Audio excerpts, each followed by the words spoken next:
Pinag-overtime ako ni boss kahit sobrang lamig.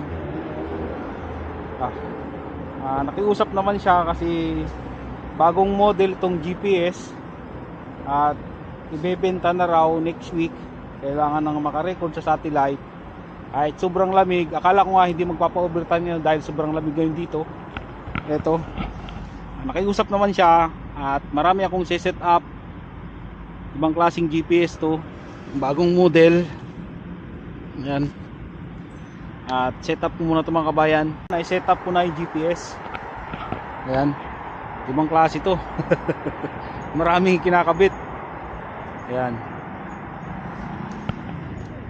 Parang manual GPS. Tapos ang laki ng battery niya, oh. Ayan, oh. Tapos inalarm ko siya ng umpisa ko alas 6 hanggang alas 9. 3 hours. Yan. Matatapos ako ng alas 9 at bali at dalawang GPS yung binigay ni boss at aabutin na naman ako ng madaling araw ngayon. Dalawang GPS, isang GPS 3 oras magre-record sa satellite, bali dalawa, kaya 6 na oras ako dito sa labas at malamig pero kaya yan. Magabantay lang naman tayo eh. Kaya yan. Ayan. Maghahanap na ako ng mapupwestuhan kung saan pwedeng tumambay-tambay dito malapit.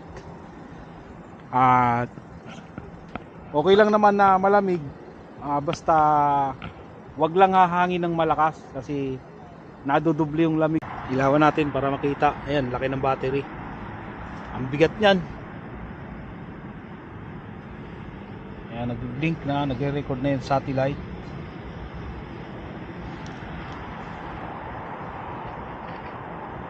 Parang pinaka-antena lang pala yan mga kabayan. Ang totoong GPS itong nasa baba. Yan. New model.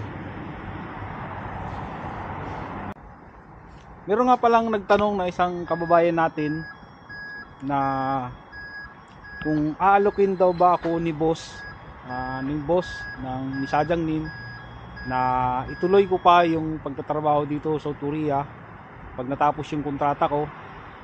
At matatapos mga kabayan, matatapos talaga ang kontrata ko dito ay May 2028. May mahigit 2 years pa ako dito sa South Korea sa pangalawang kontrata ko. At alam niyo na, kapag natapos yung pangalawang kontrata as a sincere worker ay hindi ka na pwedeng bumalik dito sa South Korea para magtrabaho. Pwera na lang kung gusto kong magpalit ng E7-4 visa. Yun ay wanto sawa ng trabaho dito sa South Korea. Pag E7-4 visa ka na, hanggat gusto mo magtrabaho dito, pwede kang magtrabaho. Nasa iyo na yan kung gusto mo nang umuwi. Matatapos yung 3 years ko sa pangalawang kontrata ko as a sincere worker ay sa August ngayong taon. 3 years. Tapos i-renew ako ng amo ko ng 1 year and 10 months pa hanggang 2028 May. At pagkatapos nun, kung sakaling sa boss ko kasi sa Sadyang Nim ko ay wala naman sa kanyang problema, kung magsasabi ako sa kanya, tutulungan niya ako para makapagpalit ako ng E7-4 visa para hanggat gusto kong magtrabaho ay makakapagtrabaho ko sa company niya. Wala namang problema sa boss ko. Sabi niya hanggat gusto ko pwede naman, kaso nga lang nasa akin na rin kasi ang desisyon kung itutuloy ko pa kasi mahirap din kasi mga kabayan na lagi kang malayo sa pamilya. Siguro sapat na yung 10 years ko dito sa South Korea, yung dalawang kontrata ko na 4 years and 10 months.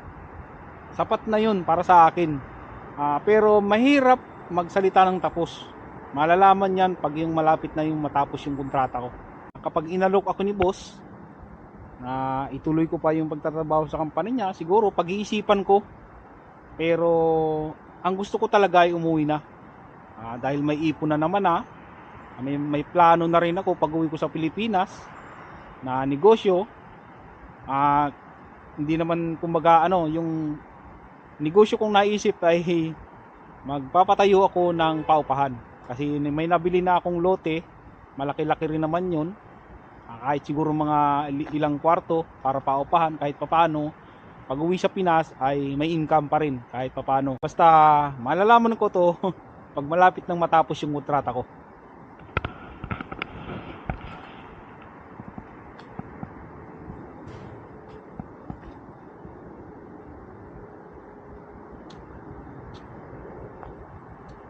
Punta ko dun sa kabila, dun sa malakas yung sagap ng wifi. Malapit lang naman yung GPS, tinitingnan ko lang.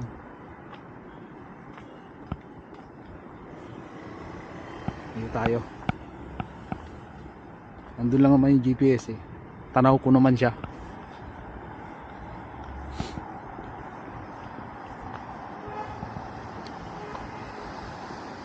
Tingnan natin kung ano na ba yung temperature ngayon. Oras ngayon dito mga 6:30. Ano na ang temperature ngayong hapon? 6:26 ng hapon. Wow, -5. Bababa pa yan mamaya. Ayun o, pagdating ng alas 12, -9 na. Kapit nang matapos yung overtime ko ngayon hanggang alas 12. Makakauwi na rin. At tingnan natin kung ano yung temperature ngayon. Ayan mga kabayan, alas 12. Ayan, -8. Grabe. Kaya nagmask ako kasi ano, masakit sa ilong.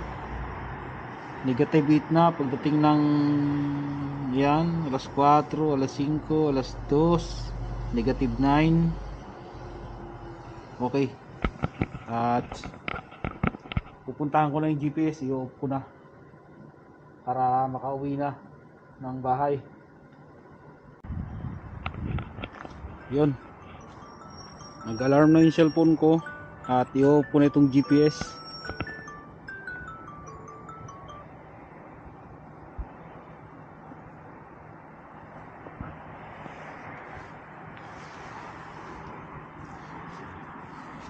Isang pindot lang to mga kabayan, sakit sa kamay.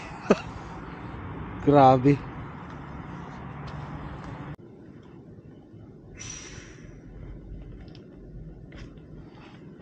Okay, stop na siya.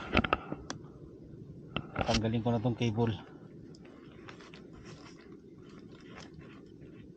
at liligpitin ko na tong mga to.